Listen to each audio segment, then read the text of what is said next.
Hey, what's up? This is Nick from the Rex, and you're listening to the Nebula Podcast. All right, what is up, everybody? Eddie Barco here once again, and welcome to the Nebula Music Podcast. You guys already know this is a show where I talk to some of today's most inspiring and influential and very talented musicians, artists, and anyone who's doing something really cool in the music industry. I have them on the show to pick their brain a little bit and see what's going on in their life. And today is no exception. I have a very young and talented individual from a very cool band, and I just cannot wait to have a conversation because we've been trying our best to do this like 3 or 4 times and we finally got it, and I'm very excited to pick his brain. I have Mr. Nick from the Rex joining me today. How are you doing, Nick? Hey, what's going on, everybody?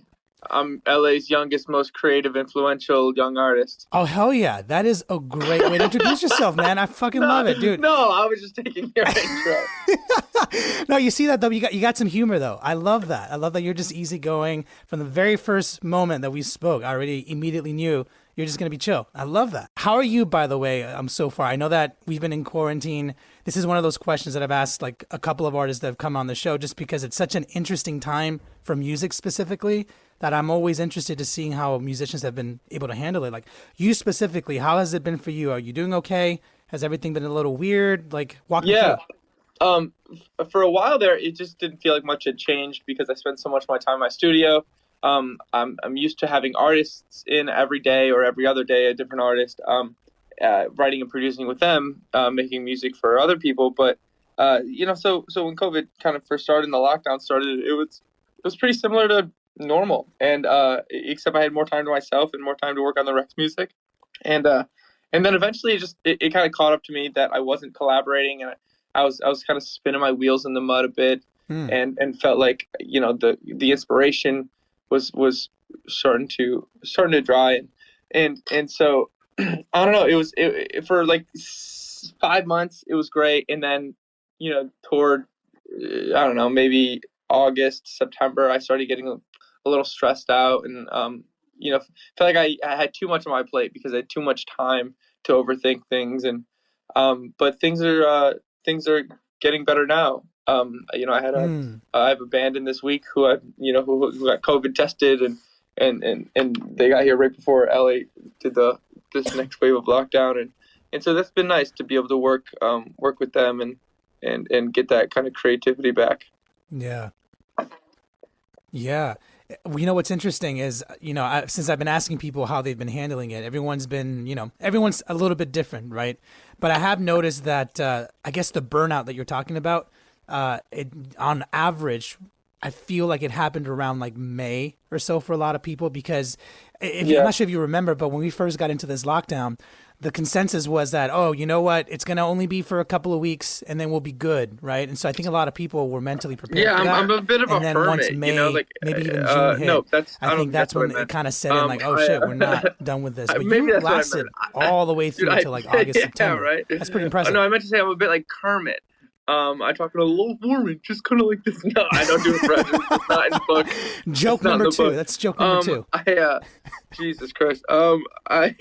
Yeah, but yeah, it was. I spent a lot of time in the studio, and I Oh don't leave my shit. house much, and I'm certainly an introvert at heart, but I do like having people You're a around, Muppet. I love it. but only a few, and I also really appreciate my alone time, and so it was pretty normal. I like to keep my circle small, and that's what we were encouraged to do during COVID, and so it all was pretty normal Mm. for a while. It was the creative burnout that I felt, um, and if for a moment there I was like, man, I haven't even made anything this year, and then I realized, yeah, like I took full advantage of being alone and making Yeah. music, because I've made probably 100 songs since COVID started, and probably fully produced out like 40 or 50, and had like 20 or so like mixed and ready to go, and so it's been it's Damn. been I'm normally that productive in the studio because I just love to do it. It's what I do during my leisure time. I do it 7 days a week, all day.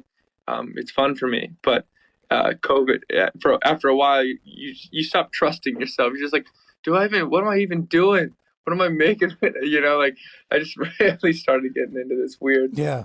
I don't know, this weird cycle. Yeah. Right. Yeah, I'm wondering because if I'm piecing this together, you you work with a lot of artists, and you also have your own band, and which is a phenomenal band. And we'll get into your music eventually. But it's interesting because I always like to try and understand like your workflow, and everyone's different. There's some people that really only focus on their own stuff. There's some people that are multitaskers, kind of like you, that can kind of do a little bit of everything. I think that is the correct. And so in this quarantine, yes, yep. Do you feel like, even though like you mentioned you're Kermit, right? You're a frog. I'm just messing. Yes, exactly. Since you're kind of used to, being an introvert and kind of being in your own thoughts kind of thing, I imagine that your workflow has always been semi-efficient. Yeah, I mean, if I'm guessing correctly, the balance when it comes to, was always like your music touring and working on and other in the people's studio, music. and that it sounds like very, you've always had a fairly good balance. I love between that the two. balance Like, is that fair for me to assume? I was inspired constantly, and going on the road after being in the studio too long was so nice. But then after being on the road, coming home and working in the studio, felt like I was grounding myself, and so to have that balance kind of taken away from me was really tough. When you're just in the studio the whole time, you don't. I don't know, getting out there and performing. I'll see like live videos on Instagram. People post, they tag us in, and I forget that guy exists. I often forget that we even do that for a living, and so it's weird. It feels like a different reality, which I think a lot of people are experiencing. This this kind of short-sightedness, like this is never gonna end. Like when it feels like this is just what life is now. But I constantly am reminding myself that no, it'll pass and things are gonna feel better in certain areas and aspects of my life. Yeah. But most things are great. Like 99% of everything is fantastic. It's just I would love to get that balance back, and yeah, I'm always working on it. I wouldn't even chalk it up to a good work ethic, because that would feel selfish, because I love doing this and it doesn't feel like work. People are always like, "Wow, you have a really good work ethic. You're always working." And I'm like, every time I'm just like, if you could do something right now, for leisure, what would you do? Because that for me, that's music. Whether it be people that like to watch Netflix, or like to go for a hike or things like that. That's just making music, and it just also happens to be my job. Yeah, which I love, by the way. And your music is absolutely incredible. Whenever I hear the band and some of the stuff that you've made, it's really, really top notch and very poppy and very well made. One of the things that I find very interesting about you is, as you were mentioning, this is kind of your leisure time. And that happens for a lot of people. As musicians, we're kind of lucky and blessed that we get to do something that we really enjoy. But I have found through my own, studies, you can call this studies, me just talking to people, everyone's method is drastically different.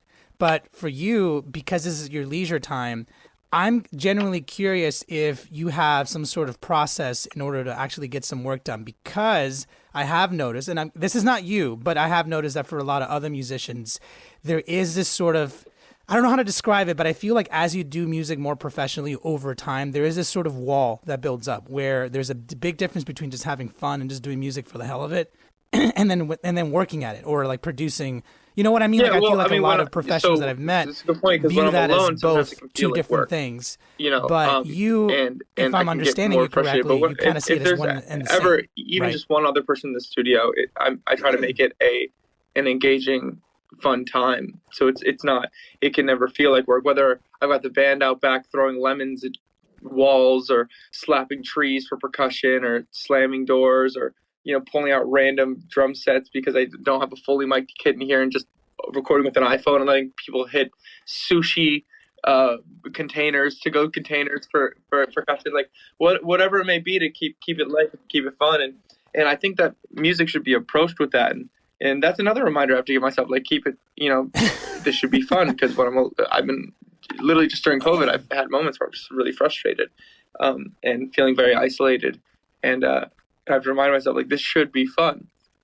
It's meant to be work. It is a job, but for the most part, I think I've written some of my best songs when I'm going into it, almost as a joke song, and laughing through the process. And whether you're writing lyrics and you're laughing at certain lines, we have a song called "Out of Style" that when I was writing that, I was literally just sitting there laughing the entire time. I just thought it was the funniest dumb thing, and it should be like that. Whether it be like laughing because a part's so good you can't help but laugh, or a lyric is clever enough to just hit that funny bone, or if you steal a lyric from a joke book that you bought from Amazon. It's every and all aspects. What I'm curious about, because your personality shines through like almost immediately the minute that yeah, again, I'm reiterating what I said earlier, but the minute you picked up the phone and the minute we started talking, you're very easygoing, you're very funny, you're very just chill. And to know that you approach music in a way that I guess you can kind of classify the way that you approach music as your personality shining through, Has there ever been a moment where you have felt like maybe you don't take things too seriously, like not seriously enough? You know what I mean? Because, and I'm not saying this is what I believe, Oh because no, I understand. yeah, based Yeah, on what I I've understand the question. based on what I heard and based on what I know about you, like I love who you are and I love your balance and I love everything. But I imagine this is just between me and you. But musicians can be very picky sometimes. So I'm wondering, like, in your travels and in your experience, have you ever been encouraged, whether by yourself or other people, to like get serious? You know what I mean? Yeah, no, I've never been. So I take the music very seriously, and I'm very passionate about it, and I'm very nitpicky, and every single snare hit's got to be in the right spot, and I comb over music over and over again. I'll listen to bounces, and keep working on the tunes until I listen back and I don't hear a single thing out of place that I don't love. And that doesn't mean everything to the grid or edited or perfectly tuned. It just means, does every moment feel right? And and and so that part of it I take more, Yeah. I take incredibly seriously, and it's a very debilitating process. It can be very tough and rough on the brain, but it's one that I care about a lot, and I can't think of anything else in my life that I really take that seriously. Mm. But everything surrounding the music, it's all fluff to me. It's all fun. It's like, why do I have to take these photos seriously, or the way we post online, or ourselves in music videos, or even in some of the lyrics, that like, why not let the personality come through? Because when you go into it and you care about the music so much, it's difficult to tap into you know the lighter side of your personality. And Mm. people look at music like it's got to be this, like, very sad or very overtly happy, or and for me, there's a blend to all of that. It should be just as fun as it is serious. And I don't know, I guess I don't, not that I make rules for the music by any means, but as far as everything else goes, I don't see a rule book. No one handed me one, and no one has told me to take things more seriously, or you need to look like this, or be a cooler this or that. There's an instinct to do that when you start the band. You want to come off as a cooler band. We all wore leather jackets for 3 years. But I at love some that. point, I said fuck it, and started wearing color. And that's where I've been since. Yeah. You know, I don't know, like to me, I love that you have this approach to music, that you understand where to get serious. I guess that's really the best Yeah. way to put it. And I'm wondering, since nobody handed you a rule book, clearly they handed you a joke book, because we've established that. Uh, Yes. Love my joke book. exactly, you carry it with you, and it shows, and I love it. I'm wondering, is this something that you learned over time, or is this who you are at your core? Like, is this just your personality? You just don't take, things that don't matter don't bother you. I guess that's what I'm saying. Is that just who you are naturally? I don't know if things that don't matter don't bother me, kind of thing. It's more like, um, I don't take even the things that people might assume matter to be too seriously. There can be certain moments where I just say, "Who cares?" Like, no Mm. rules. Like, I say that constantly. In my sessions, I say it in, when we're coming up with content or whatever. It's just no, it's like, no rules. Like, it's just a go-to approach for me. Or like, let's take a left turn. Like, let's just go elsewhere, and not put ourselves in these boundaries, or no one's.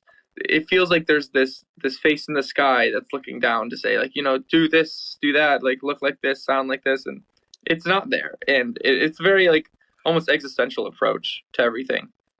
Just to it None of it matters. Like, just experience it in any emotion you want. And if I want to go through interviews with humor, or if I want to write lyrics that show, almost pay myself to look petty, like, why not? I Like, love like, what that. excites you or inspires you? None of it matters. Like, if you it, again, I think the more you show your own personality in your content and in your um interviews or whatever, it's just the better things go. And it's not like a methodical approach. It's just something maybe I came to realize when I came into myself in the middle of this process of the band, because I think a lot of bands start off like, gotta do this, gotta do that, Yeah. gotta look like this, and eventually, as most artists do, you start to settle into your own skin as someone now with a platform, and you get to start being yourself and use that platform to let that personality reach out. Yeah. And I love that you're saying what you're saying, because I think it sounds so simple. It's almost like every sport that I watch. You know, you watch all these people do insane physical feats and they look so easy, but it's not. They practice for a long time. And for Yeah. you, again, I find myself in this interesting position where I get the opportunity to pick so many people's brains. And after a couple years of doing that, I've picked up on certain things. And I feel like, and this is not like some sort of factual thing. Like I haven't done any official research. This is just me because I've talked to so many people, you know. But like I do feel like there are these classes that fall into artists in general. You know, like when you talk to a couple hundred people, you kind of start to see that there's like at least like 3 or 4 ways of thinking when you are creating, and yours is one that I find the most fascinating because I feel like there aren't that many people like you. I could be wrong. Again, I haven't done some sort of official research, but you would think. And I've been doing a lot of official research on cloning, so you're very wrong also there. Lots of me's. Holy shit, man. Yeah, I mean, Thank you. All the clones. God damn, dude. I love you. Random fucking question. Do you believe in a higher power? Like, do you believe I don't. You I do don't. not. Holy shit. I love that. I love that you don't. Like, I can ask you just real quick. Why don't you? I've got no reason. I just my brain is not wired that way. Interesting. And My brain is not wired to believe that. I don't know. Honestly, I would much rather believe that there's a God. That sounds like a way better way to go through life, and sounds like a way better plan for after dying. That sounds way better. My whole thing is that like if I just straight up don't believe, and I didn't choose to. And so if I fucking die and I show up at the pearly gates and St. Peter's like, yo, I'm like, I fucking wanted this. Like, this is what I wanted to be the case. Like, what the fuck? Like, why am I now in this weird category of person who would have appreciated this to be true, and now it is, and now he's pissed because his brain told him it wasn't. Like, that's not fair. Really, it's not fair. And they say, well, you just got to look deeper and find God. And I'm sure that's true for a lot of people. For me, growing up from a Catholic and going to Catholic private school for 9 years, which for a lot of people does turn them away from religion, to be fair. Oh, yeah. But because it becomes like a job. It becomes the Catholic religion is very like pretty strict. Exactly. And, but so for me, it just, through any bit of soul searching or psychedelics, I didn't find God again. And it's, man, I'm going to be so pissed if I end up if St. Peter's looking down his list for who's naughty or nice, and I'm in there and he goes, well, I'm just going to be under a question mark list.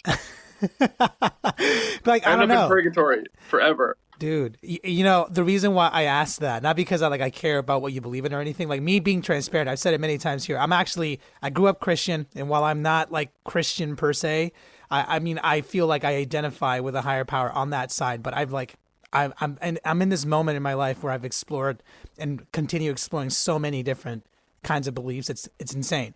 And it does get to a point where you like can go down a rabbit hole. And then you get to this point where like, well, what the fuck is true? Like, it reminds me of that South Park episode with the Mormons. I'm not sure if you watched that episode, when like they're all in hell and they're like, wait, which was the right religion? And they're like, oh, it was the Mormons. And then everyone was like, oh, okay. But anyways, my point being is I tend to find that, I don't know, people, and I don't mean to say like people like you, but I do find like there is this sort of correlation between not caring so much and then not having that like, I don't know what it is. Like, I guess when I say believe in a higher power, sometimes with that comes with like this territory of like needing things to function a certain way. You know what I mean? Like, and that's very broad. That's not everybody, but I'm just saying that's like the context. And I find that when you kind of separate yourself from that kind of opens up this world where you can kind of just do whatever you want, to some extent. And it seemes like you have that approach. Well, I think it's a show of, so, I've always kind of thought this too, like, if you're talking about, I think when religion helps for guidelines of moral practice, that's great. When it impedes on other people's moral practices, that's not great. Exactly. But when you I think that, people are like, where's your moral barometer? There's a famous Steve Harvey quote. If you don't believe in God, where's your moral barometer? And to me, it's like, if I don't have if I truly believe that there is no higher power, and when we die, we just die and we're bags of bones in the ground, then like, there's an argument to say like, okay, why wouldn't that person just do whatever the hell they want and screw over everybody? And not, it's like, when you don't have the impedance of what seems like overarching existential rules, and then you decide to do the right thing, that says maybe more about a person, because they've got nothing to gain for themselves in the long run per se, or they don't believe there is a long run. So it's like, I've chosen, and a lot of people have, to live life for the sake of humanity, for other people, and that's all there is. There's no reward. There's no big. It's just enjoying your time on Earth. That's your reward, and enjoying the people around you. I agree with that, and I think it's one of those things where, I'm so grateful that you say something like that, because I do believe that, like, not to get too personal, I had no idea that I would, go down this rabbit hole with you. I love it. I absolutely love it. I find that for me, like I mentioned, like I did grow up very strict, like religious family, probably like you if you went to a Catholic school, maybe not so strict. But the point being is, like, there is this thing that I feel like develops that can prohibit and limit you from what you can explore, I guess you can say. I don't think the average person, if you were to let them know that they can, that this is it, this life is it, like you said, I think the average consensus is that, oh yeah, then it's just going to be chaos. But I don't think that's true. I think most people just want to be happy. And so I find that the more searching that I do, and the more okay I become with myself in terms of like what I do and who I am and what I like, and I need to explain why I like it, the freer I get. I guess you can say that. So I spent so many years wanting to do music. And if we're just talking about music, it's just, I feel like a lot of the way I approached music came from sort of this backstory of mine of like needing things to fit in a certain way, and I feel like that, for me, that personal journey of being able to like break away from that and just kind of look at everything more objectively without betraying who I am in my core, allowed me to approach music more freely. And I really have no point in with what I'm saying here, but I really do like that you view music in this way, because I think it's beautiful, and I think it's kind of cool that you are able to have fun with it and still find a way to be serious, logical, all at the same time, because that's not easy to do, man. I feel like most musicians struggle with that, in my opinion. Yeah, people take themselves too seriously all the time, but I think that music should be taken very seriously, and I, there's the moments where I fear that people might think I don't take the music as seriously, because all of our content is so throwaway. It's so, like, not throwaway, but it's not meant to take itself seriously. But that's the way I've found to come to enjoy it. Yeah. Yeah, it kind of alleviates a lot of the pressures of releasing and promoting. It's like I wanted to take the music seriously, but everything else around it, I don't have the mental capacity to continue to take it seriously. Yeah. I don't think it's healthy to. It can really bog you down if you're looking at numbers as if they're do or die. If you're looking at your content as if it's do or die, or your image or your branding, it's just who cares? Like, I'm just gonna do what I want to do, and we direct our videos ourselves, or not put out whatever we don't want to put out. Like, I don't know. Yeah. So then walk me through a little bit, random fucking transition, but I do agree that I think that you have this healthy grasp as to what's important, what isn't. I don't think anyone, in my opinion, I don't think anyone's going to ever think that you don't take music seriously. That's not something that I see personally. Like, I can tell right off the bat that you do. But I guess to kind of clarify what I'm commenting on, is I like that you know what to focus on. Almost like like some CEOs and stuff that I've met and talked to, one of the differences from someone who can run a company and someone who cannot is their ability to kind of focus on what's important and then move on. You know what I mean? And I feel like as creatives, and this is something my own personal journey and something I'm trying to help other people understand, is the importance of that balance. Like, depending on who you are, certain things are going to be more serious to you than others. But I feel like more often than not, we tend to fall into this trap where we think everything's important, and that's not true. Well, I think I fall into that myself. In a lot of ways, likely I don't, but I certainly do when I'm. I like to put a lot on my plate, and sometimes I don't prioritize certain things correctly. Like, unlike a CEO who, if I had a CEO mindset, I can produce music, I can write music, and I have these skill sets where I could be making a lot more money, maybe writing and producing jingles for commercials, and and I could do that once a week, and be able to pitch those, have 52 of those a year to be able to pitch out for syncs, which make way more money than anything else you can do in music. And Yeah. and then those other 6 days I could be doing Rex, or like 1 or 2 of those days a week I could do a different band, and then all of a sudden I'm doing Rex music, I'm in videos, I'm doing other people's music, I'm doing syncs. But instead I go day to day, I go week by week, and I've got certain things on my calendar, but I don't have that ability to prioritize that you're talking about in a way that I think that I don't. Like, I'm sure there's a lot of aspects where I do that, but I know for a fact that I could be taking this in a much more business approach, and I can almost recognize exactly what that should be. So I think I have the ability to recognize it, but I don't. And I almost, I wouldn't say self-sabotage, but I love the spontaneity of Yeah. creation and creative process. And if I were to give myself a schedule like that, it would become a job. And that was going to be my next question. I was going to ask you, like, do you even want that though? Like, do you want that structured life that, someone like, I didn't mean to say a CEO. Like, I feel like that term is very, No, like, I knew what you were saying though. It was a good analogy. yeah. And the truth is, like, I think you're right. I think most creative people, like, I find myself, and I'm very grateful that I've had experiences where I can kind of learn from both sides. But the idea is, at some point you kind of have to just choose what you want your lifestyle to be. And I feel like more often than not, we tend to look at other lifestyles, and we tend to like look at ours and be like, oh shit, like, well, they're doing this and I'm not doing that. And then most likely they're doing the same to you, And so for me, when I was hearing you speak, like, I know that all of us, especially as artists, can look at our lives and be like, wow, if we like were more focused, or had this or had that, or lived this way, we could get so much done. And while that is true, I always try to ask myself, like, well, do you want that? Like, is that even important to you? And I'm not sure if it's important to you. No, You know what I mean? no, it's a great point. I think that's where kind of why I settled into the lifestyle and work ethic that workflow that I do, is because I'm happy this way. And everything is growing, and it's growing with substance. The studio slowly builds more gear, the music gets better, the artists that I work with get bigger. And I love that slow process of it happening, because it really, really feels like I've earned every turn of it. Like, there's no get rich quick scheme here. There's no like I can see these shortcuts and I can see how they could be successful.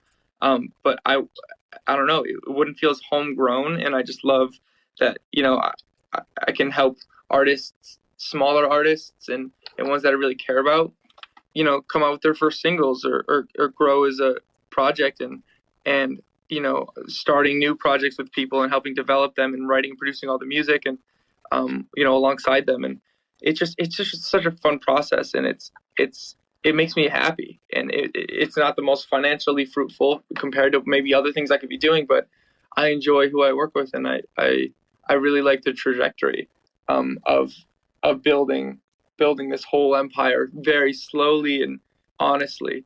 Kind of grassroots approach, Yeah, you're like a freight train, slow to start, but once you get it started, that's you how can't it stop feels. that Yeah. thing. Yeah, it sounds like a weird analogy, but No, I like it comparing people's, hit home. It was great. yeah, I mean, I feel like everyone, if you were to compare everyone to a vehicle, everyone's slightly different, And so you kind of play to your strengths. Yeah, I'm like an old Volkswagen Bug.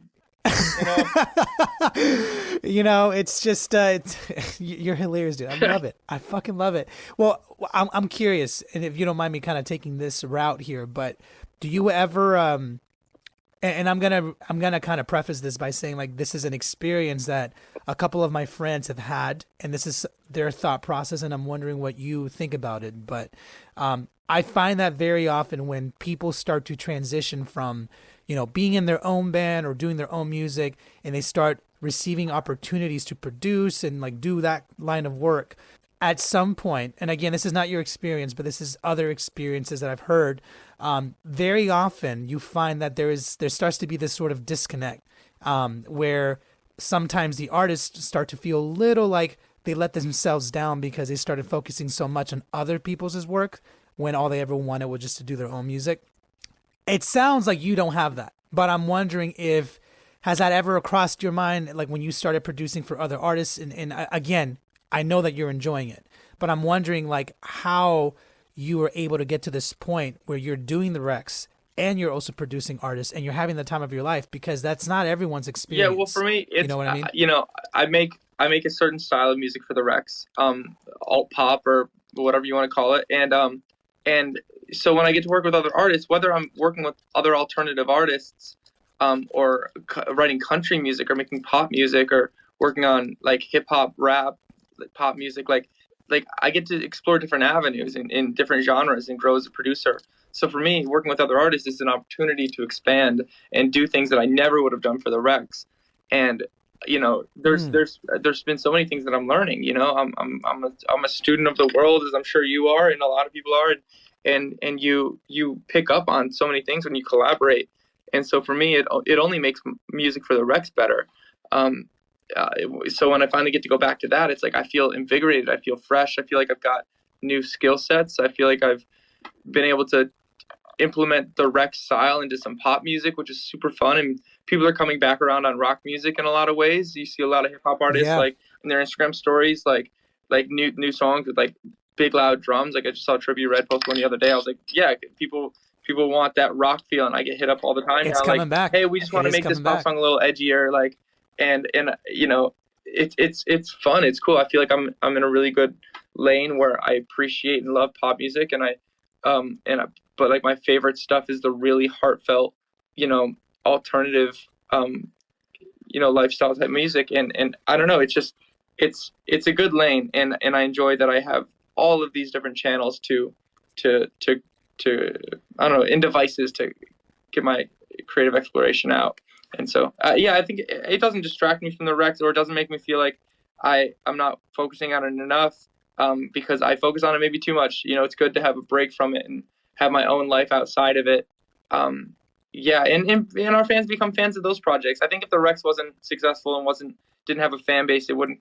I would be bummed out, and it wouldn't feel as fun. And I'm aware that sometimes you only get the one shot to be young and in a band, and so Yeah. touring and everything like that. I give the main part of my focus to the Rex, because once that's gone, I'm just going to be a producer. And I Yeah. don't want that to happen. I'd love for it to be a bit of a legacy act, and keep building and just try to really break through that ceiling with this band, and keep it going. But the fan base that we have is steady, and they care a lot, and they love the music, and it hasn't wavered, and it's stronger than ever. And it's really nice that fan base is there, because I cared about them a lot, and they care about our music a lot, and I feel like I still feel important. The ego gets its day in that case. Well, I mean, I think it's well deserved, and I think based on what I'm hearing, it sounds like you do have this deep love for the people that have supported your music, and for good reason. I think it's very good music. And actually, what I'm wondering, since you're working with a lot of artists now, and you're very comfortable in this world, or at least it sounds like you're very comfortable in the producing side of things. You're self-taught, right? If Yes. I'm not Yeah. mistaken. Yeah, that's something that I find very interesting, because you legitimately taught yourself, and then you started the band, or I'm not sure if the band was there before and then you learned how to produce, but now you're doing it professionally. Walk me through a little bit about how that happened, Yeah, it why started you with even wanted to it start started with producing. MacBooks and the iMac at my dad's office when I was 13. Had GarageBand on it, so he'd give me the key to his office, and at 2 a.m. I could go in there and pull up GarageBand and grab. I think the first thing I ever made was I grabbed an instrumental of um, uh, "Don't Stop Believing" by Journey, and I pulled up GarageBand and learned how to hit record, and the iMac's microphone would record me singing, and so I sang a duet between and you could change your voice. You could do like voice things Yeah, I remember on that. that. And so I remember I did a that. duet between a droid and like a demon. And and that was the first thing I ever made. And I just loved it ever since. I was like, oh my God, I can not only make something, but I get to listen to it afterward, and I get to share it and show people. So I get to all this hard work that I just put in, I get to show. I have something to show for it, and I have something to share and be proud of. And that's what that inspiration was, the catalyst for all of it, because ever since it's like when you work so hard in certain aspects, and you only have like an image to show for it, like photographers, that's what feels good, that's what's rewarding.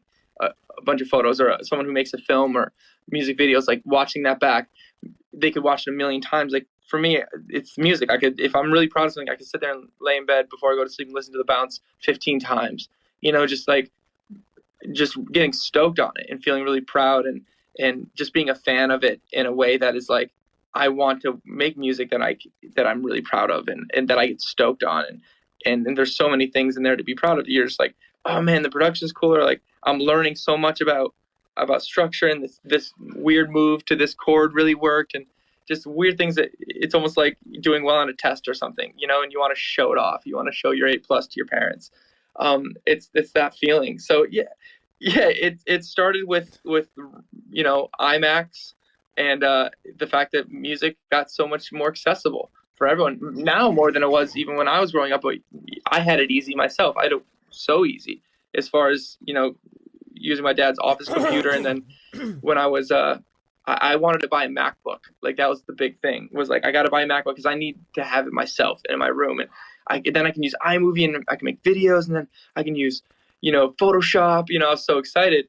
And so I DJ'd a couple middle school dances with my dad's iMac, and Nice. and I get like $200 a pop. And then I was like, okay, cool. I've got like $600. I could either do the typical high school shit and like buy some shoes, or like take a girl out, or but I was like, I reinvested it into a bigger PA system, and then I was back down to $0.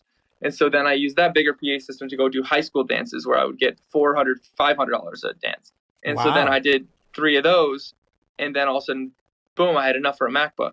And at the time it was like $1,400, $1,500, and I bought that. Yeah. And then I was like, cool. So then I used the MacBook to make music or make content that then made money to buy more gear for live. And then I found a band, and we started playing shows, and we bought all of our own PA system and our mixer, and every bit of money that I would make would go back in. And I still do that to this day.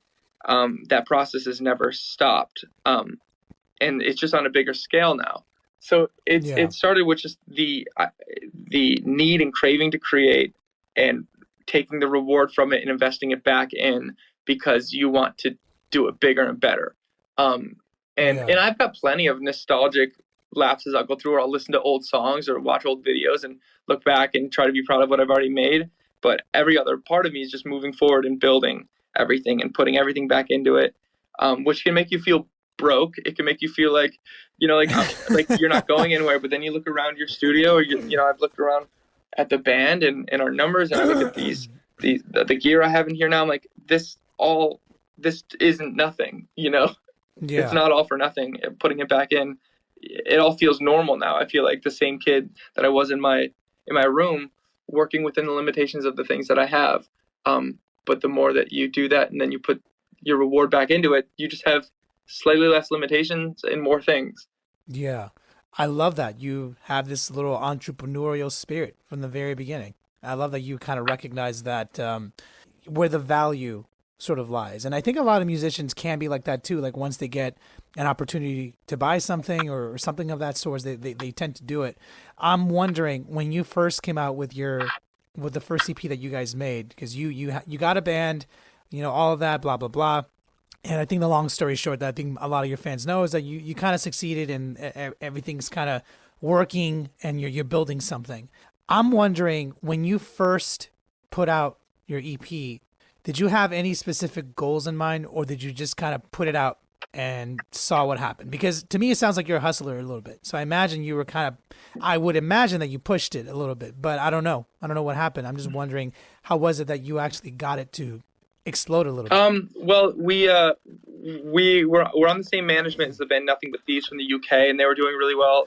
They're doing better now than ever, and they were just now breaking in the US at the time in early 2016, and so we had some ins with them through our management at Alt Nation, or with Spotify playlisters like Alison Hagendorf, and so we had a few avenues, which is really important as far as getting your foot in the door. If the music's good, you just need a little bit of help, and you need to know the right people. And so it was kind of one of those situations where we finished the recording and worked on mixing it for months because we didn't know how, and when we just put it out and then send it out, and we're hoping that the tastemakers would latch on, and they did. and they put it all Regan put it on Alt Nation, and it was going under their Alt 18, and it was on these Spotify playlists, and it started getting traction. We started getting press, and then we played a show, Nothing But Thieves, and then they asked us to go on tour, and then also we were touring and we were doing radio interviews, and things just kind of kicked right off, because it starts with the music, and it starts with writing and recording DIY for 7-8 years before that, since you were a kid, and since I was a kid, and I don't know, it was this big buildup of like, when the right moment comes, you got to be ready for it, Yeah, and we were. I agree. Yeah, and it sounds like you were 100% ready. And by the way, quick little side note here. I know it's already noon. You cool to go for another like 10 Yeah, man. minutes? Okay, cool.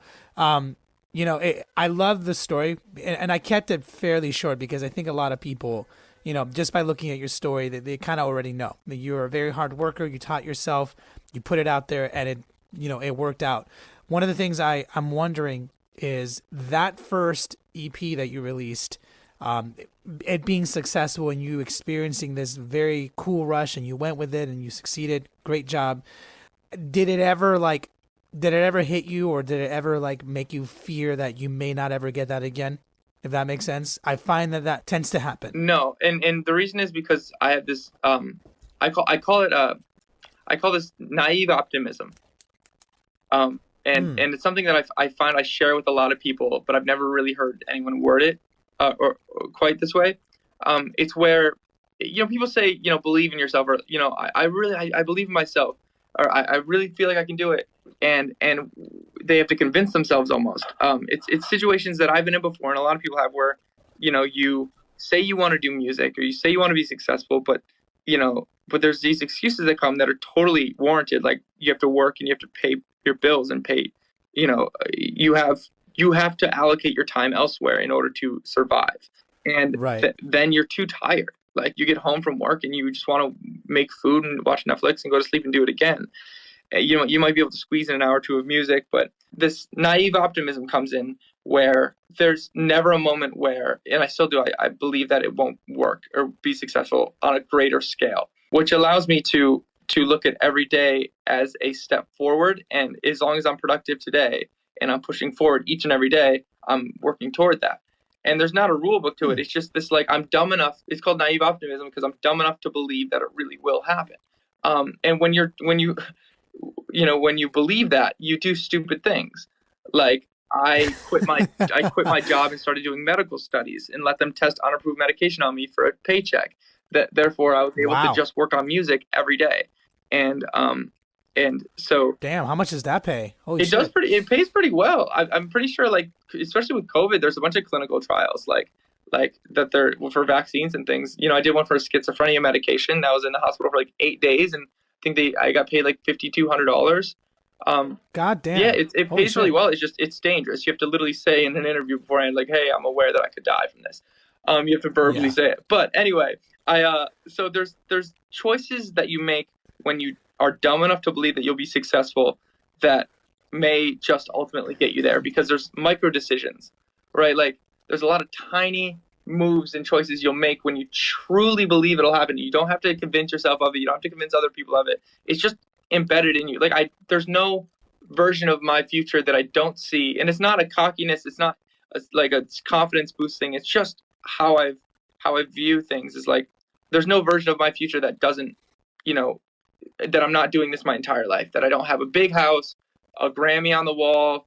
Like, it's just, it has to be that way. And that causes you to make a lot of micro decisions throughout the day of making progress, because I'm like, oh, I'm working toward that, and I don't need it right now. It also forces you to stay in the moment and work on things that are important, and not look for get successful quick schemes. Like I'm in no rush to get there, but in the back of my mind, I'm everything with the band.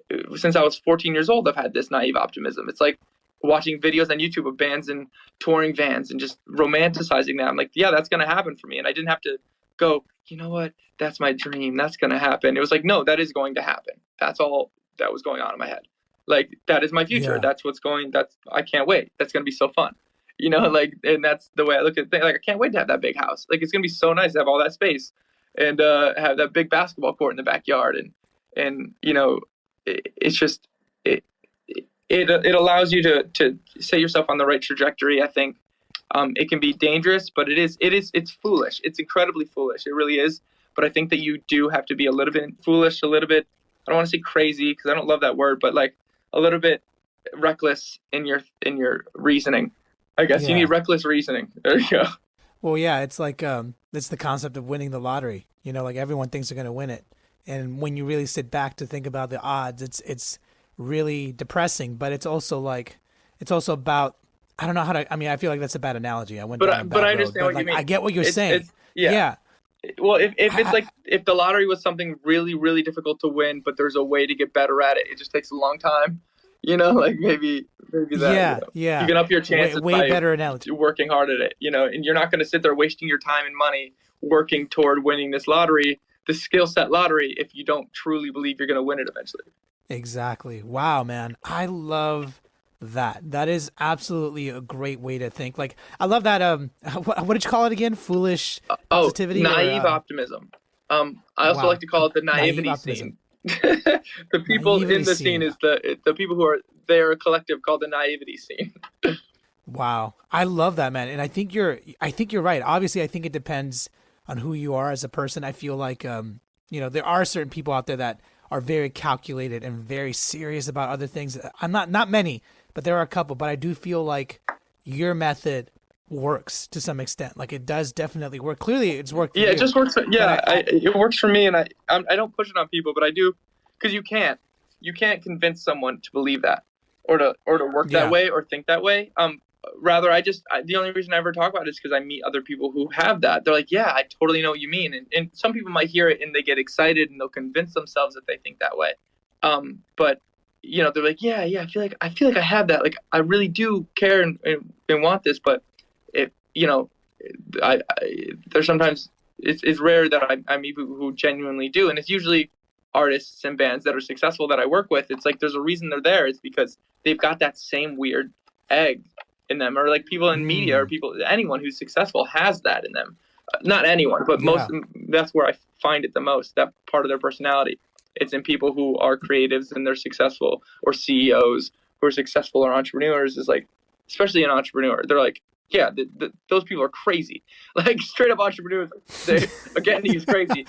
They're just like, yeah, I'm going to be successful, and this is going to be great. And you're looking at their bio like, I don't know, man. Like, yeah, like you get nervous, but they But truly. it's true But all of a sudden, though. your buddy from high school who used to annoy everybody with his pyramid schemes is either faking it on Instagram, or he's really running some company, or he or she is like owning this big makeup brand or stuff. Yeah, like there's something that just like works when you got this little bit of work ethic insanity where you're like, it's going to happen for me.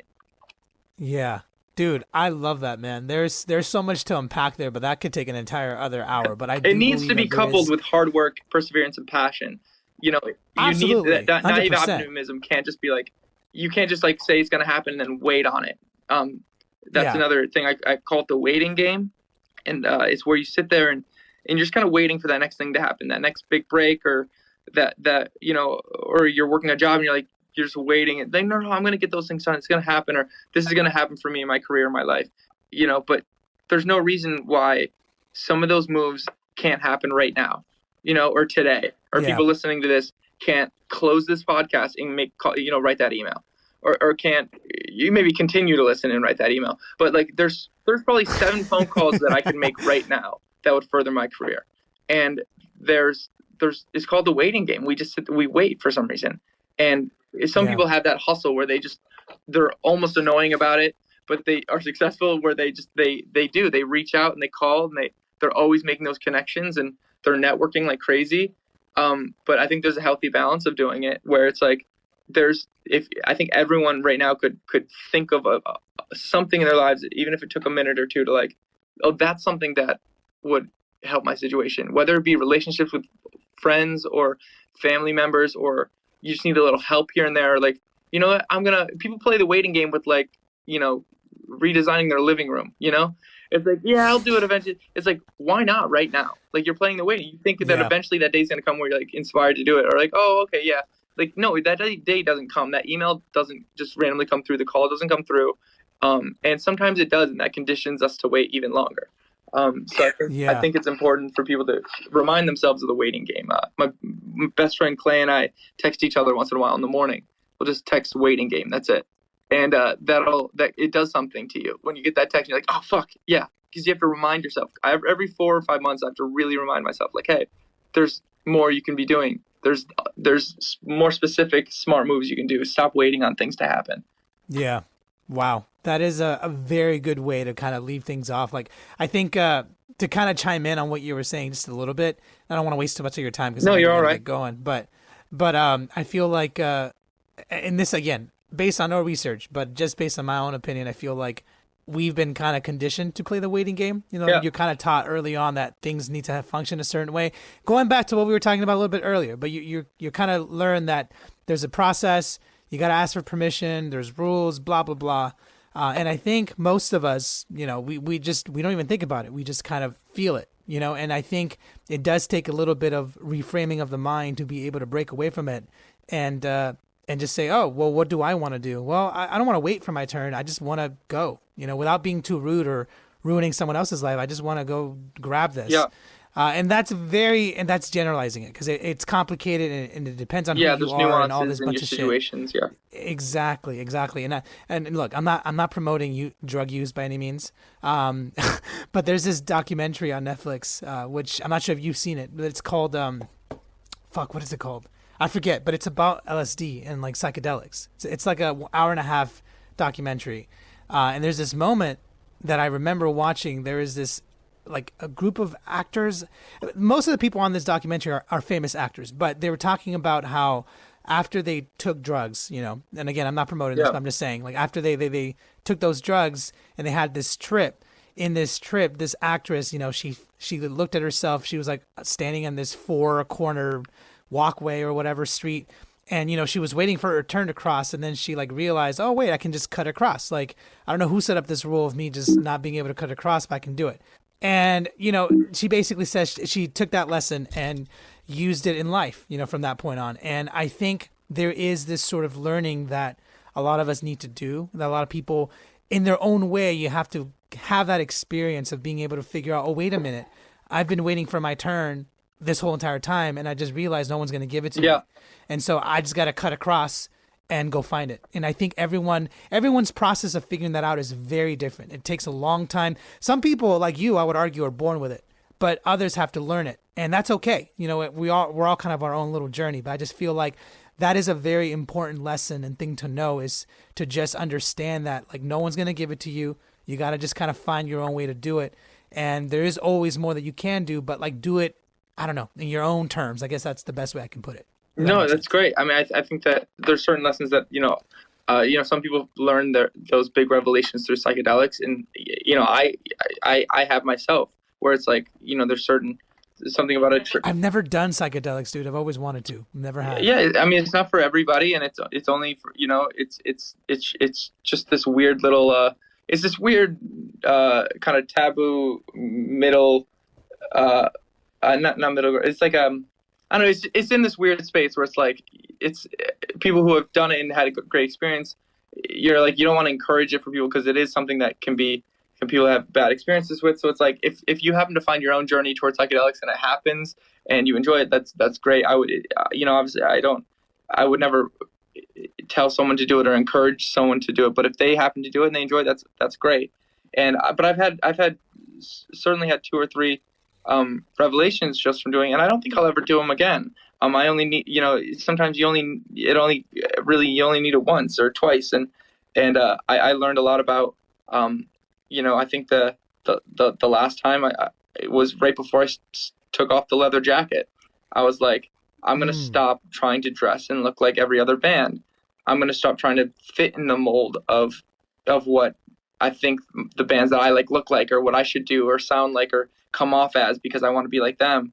You know, it was this revelation of like, wait, if I ever want to be seen as my own personality, my own person, I need to be my own personality, my own person. Like I need to just be. I learned to embrace myself a bit and not take things seriously. Kind of like that woman in that documentary must have been experiencing, where it's like, there are so many rules, and I had her situation in a grocery store. It was the day after I'd taken LSD. I was sitting there. I was like, "There's so many there's so many structures that we've set up. Even just the aisles in the grocery store. I'm like, we've put all this cereal here, and this is a very heady thought process. But like all the cereal's just sitting here on these shelves, on these counters, and these walls are up. Like if these walls weren't here, I would just be outside. But instead, I feel like I'm in this place. I'm in a place now. And I'm like, but I'm not. I'm just outside. But we've decided I'm going to put these walls up and these things up. And now I'm at the grocery store. I'm at a place but it's just a bunch of people just put that stuff there. And now it feels like a different vibe. It feels like a different world that you're in this grocery store. You're in the grocery store. You know where you are. But it's like, we created that. That doesn't, I don't know. It's a weird thing to wrap around. And I don't know if I have the words for it, but for me, it just made me not take even those things seriously. You know, even something, not that anyone takes grocery stores super seriously, but not hold it to this, like, this is how things are. And this is like, you just kind of, everything about life just breaks down. The structures all break down, and you just kind of go, okay, nothing about this is real or serious. We've just decided all of these things over centuries and centuries to go, all right, this is our social structures. And so when people are so conservative and traditional toward and don't want to change certain things about our society, it's like, why? Like, what do you mean? Like, we got to hear from changing things, and we're just gonna keep doing it. None of this fucking matters. Like, treat people well and allow for change, because there's so much room for it. And you know, there's plenty of reasons why people wouldn't want to change certain things about what their lifestyles are. But it certainly baffles me that people hold, you know, certain things to such high esteem. It's like, come on, it's all loosey goosey, man. Nothing. We're just making it all up. Everything you've ever seen is just someone fucking making it up. Yeah, dude. You know what?